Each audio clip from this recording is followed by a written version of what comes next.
Bem-vindas a todas, bem-vindos a todos em mais essa edição da nossa live. Estamos construindo algo muito melhor e teremos hoje as presenças de dois jovens que participam do Fórum de Mulheres Negras do Estado do Rio de Janeiro.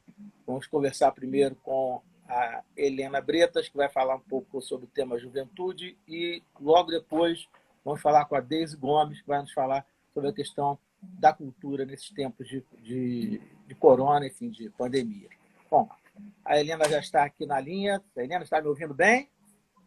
Estou te ouvindo. Legal. Bom, eu sempre, antes de mais nada, a gente frisa aqui que o nosso objetivo é fortalecer, o objetivo desta live, né, é fortalecer as muitas lideranças aqui do Rio de Janeiro e do restante do Brasil que estão transformando esse momento, né, de dor para várias pessoas em um momento de solidariedade, enfim, para que essas pessoas possam se sentir acolhidas, não só materialmente, como também psicologicamente, espiritualmente, né? E a gente espera que, depois disso, essas lideranças e essas pessoas que estão sendo acolhidas possam estar mais fortalecidas ainda para poder seguir, enfim, retomar as suas vidas na normalidade anterior.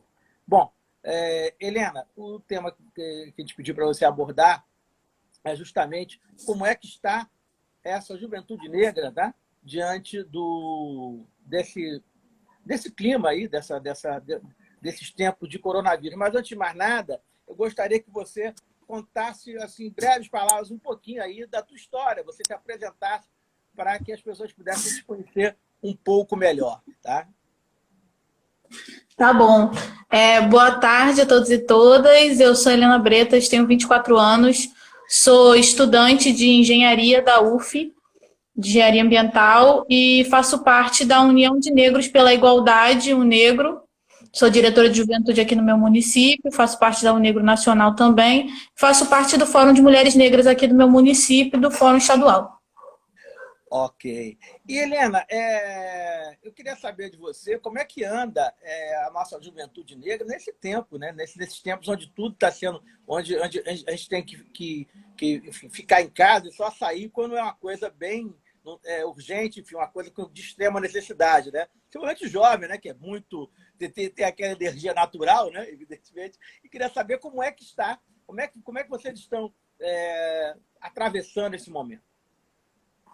Bom, a juventude negra está passando por um momento de tensão durante esse coronavírus, porque, primeiro, a gente já sabe que antes dessa pandemia a gente já tinha um problema, que era o genocídio da juventude negra, né? Que diminuiu com o coronavírus porque teve menos incursões da polícia. Esse foi o único motivo que teve a diminuição dessas mortes.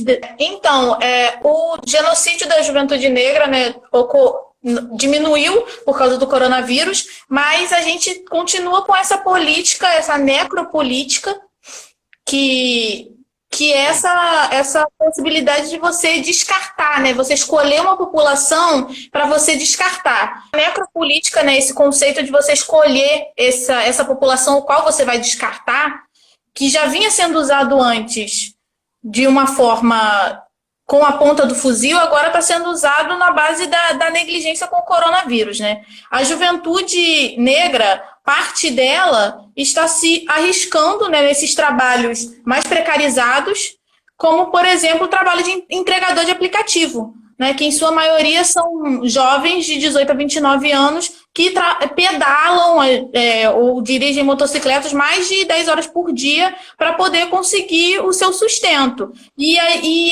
Essas pessoas, elas não estão protegidas. Quem é que está cuidando dessas pessoas? Quem é que está protegendo esses jovens? Porque, assim, os profissionais de saúde, eles estão em parceria com universidades para ganhar EPIs, equipamentos de proteção e tudo mais, né? A gente vê uma outra parcela das empresas que colocaram seus trabalhadores em home office. E quem é que vai proteger esse motorista de aplicativo?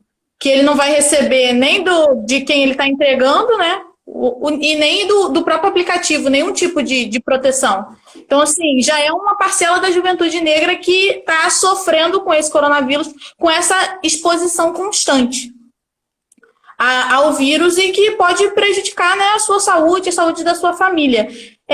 Outra parte da população, a gente vê muito as pessoas falando assim, porque a juventude ela está muito dispersa, porque a juventude está fazendo baile, a juventude não tá ligando muito para o coronavírus, né? Está fazendo baile, está fazendo campeonatos de futebol e tudo, está fazendo churrasco na laje. Só que a juventude ela foi influenciada por um discurso genocida e criminoso do Bolsonaro, que colocou mais de 5 vezes na televisão que eles não eram um grupo de risco, que o único grupo de risco são as pessoas idosas. Então, as pessoas internalizaram, né? Parte da juventude internalizou que ela não é um grupo de risco, então que ela pode livremente fazer essas atividades, porque não vai acontecer nada com ela. Vai ser só uma gripe, eles vão ficar mal um pouquinho e depois eles vão melhorar, né? E aí, só que ao mesmo tempo que isso está acontecendo, a gente tem um novo ministro da Saúde que já pediu, né, junto com o Exército, pediu um levantamento do número de covas na quinta-feira da região aqui metropolitana e interior do Rio de Janeiro, para o levantamento de cemitério e de número de covas disponíveis para enterrar as pessoas. Então, eles já sabem que essa política vai ser uma política que vai gerar muitos mortos, mas eles não estão preocupados com a população, né? Ele ainda coloca esse discurso de que se ele tiver que salvar um jovem ou se ele tiver que salvar uma pessoa idosa, ele vai salvar o jovem, mas na verdade a gente sabe quem é que eles vão salvar, né? Eles vão salvar idosos ou jovens que possuem dinheiro e que têm uma certa cor, uma certa classe social que não é a classe social e a cor da juventude negra, né? Então é um pouco desesperador essa situação. A gente tá perdido, mas estamos se organizando. A gente tem vários coletivos de favela, de movimento de juventude que estão fazendo várias atividades para poder conscientizar a favela, né? A gente tem o Gabinete de Crise no Alemão, a gente tem a Galera da Maré, a gente tem aqui em Niterói vários outros coletivos de rap, de hip hop, que estão distribuindo cestas básicas, que estão distribuindo máscara para a população, estão conscientizando o morador, e isso é muito importante, mas ao mesmo tempo é isso, a gente tem essa outra juventude que tá com um peso nas costas, né, da transmissão do coronavírus, por ela ser mais exposta, por ela ser assintomática e por ela achar, né, que ela não vai ser tão afetada. E essa questão que você levantou aí da proteção do trabalhador, especificamente desse trabalhador, ela é muito importante, porque, na realidade, é ele que está ali, enfim, fazendo a ponte entre, digamos, quem produz, né, o alimento, insumo para a higiene e o consumidor. Inclusive, a gente até tem uma experiência aqui que alguns no início estavam vindo sem máscara e agora já estão vindo com máscara, né? Alguns, não todos, tá? Então já está havendo isso devido a às reclamações, enfim, que foram feitas, né? Não só pelo consumidor, mas também pelo pessoal de linha de frente da juventude negra, que acaba tendo algum tipo de repercussão, certamente, tá? E em relação, você estava falando em relação à diversão, como é que nesses tempos a gente pode, se divertir, o jovem vai estar se divertindo só em casa, tem algum tipo de encontro mínimo, como é que está sendo feito como é que está se desenvolvendo isso, até porque a gente sabe que o lazer, nessas horas, também é muito importante, porque é um momento de muita atenção. Retomando aqui a nossa conversa, eu gostaria de saber exatamente como é que vocês estão, enfim, se divertindo na medida do possível, se descontraindo, até porque a diversão e a descontração ajudam a todos, né? Não só os jovens, mas especialmente os jovens, a enfrentar esse momento que a gente está passando. Com certeza. Então, é difícil porque agora os meios mais fáceis de você ter uma distração, uma diversão, é através da internet. Porém, parte da nossa juventude também não tem, né, acesso à internet. Não é todo mundo que tem acesso à internet. E mesmo as pessoas que têm acesso à internet, a internet está sobrecarregada nesse momento, porque é muita gente utilizando, né? A gente mesmo teve algumas dificuldades aqui, alguns problemas para poder manter a live por causa da internet, porque ela está sendo muito sobrecarregada. Então, nesse momento, acaba que os jovens, eles ficam... É tentador, né? A pessoa sair de casa, se reunir com um amigo, ir para casa de um amigo, porque dentro de casa, muitas vezes, você está sozinho e você não tem como ter esse contato com o outro que você teria pessoalmente, né? E o jovem é uma coisa que gosta muito de contato físico, né? Juventude gosta de contato físico. Mas a gente tem as resenhas aí, estamos tentando fazer dentro do possível as resenhas online, estamos tentando se comunicar online para poder manter o nosso isolamento e conseguir distrair a nossa cabeça nesse período de coronavírus.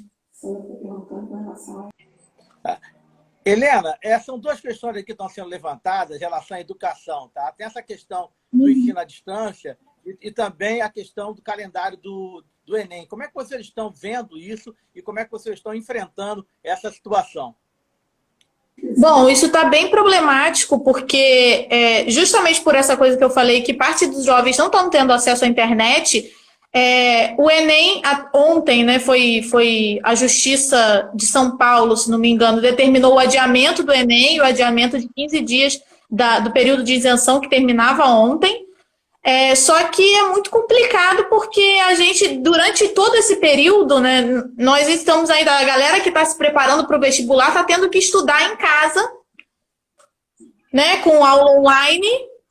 Quem tem acesso a essas aulas, a gente sabe que a população negra, né, o jovem negro, sempre está na ponta mais frágil, né? Então, a gente está sendo bastante prejudicado com isso, essa falta de entendimento de que um Enem, essa oportunidade tem que ser para todos, né?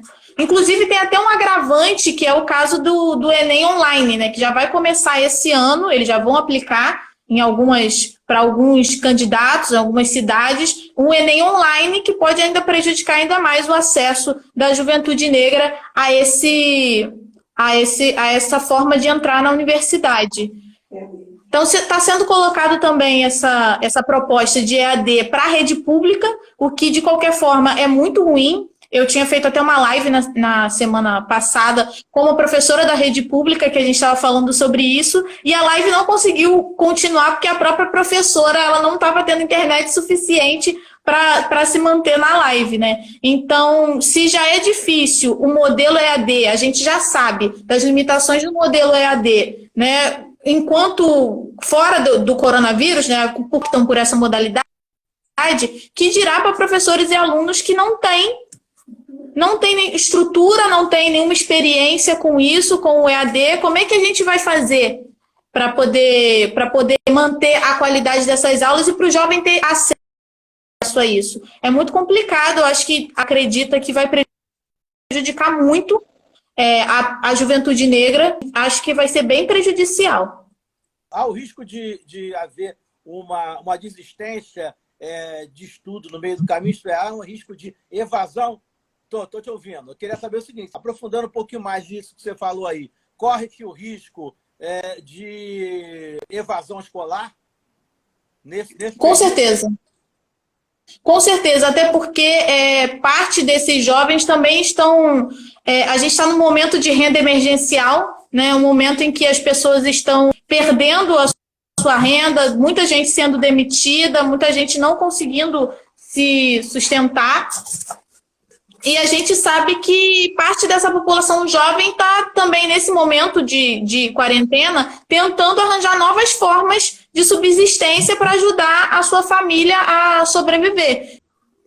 Sim, a Sandra falou que no EJA já está havendo muita evasão de adultos e eu acho que tudo impacta nisso, né? Nessa situação de você ter que...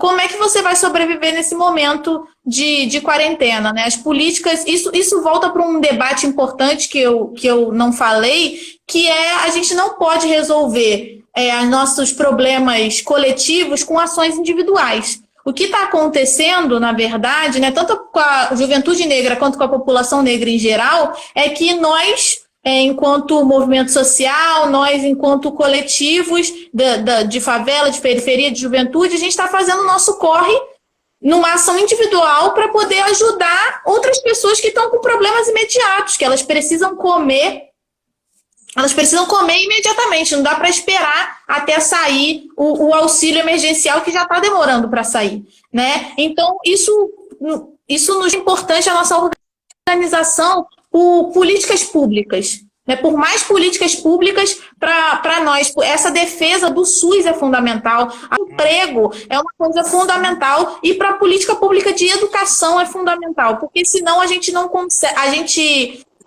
acaba colocando nas costas da nossa população, né, essas ações comunitárias que a gente está fazendo, porque a gente precisa dessas ações, mas, infelizmente, nós não temos esse governo não só mais progressista, mas um governo minimamente que entenda qual é a função do Estado, que é auxiliar as pessoas, né? Então, é muito importante a gente continuar nessa luta de melhorias de políticas públicas e espero que esse ano a gente esteja mais atento ainda, porque é um ano de eleição. Segundo alguns especialistas, a eleição não vai ser adiada para outros anos, deve acontecer ainda esse ano. E esses políticos, né, estão esquecendo que nós, a população negra, que é a maioria desse país, para a gente votar, a gente precisa estar vivo, a gente precisa comer. Então, essa mortandade que eles estão prevendo, né, a nossa mortandade, também significa o número de votos a menos, o número de menos eleitores.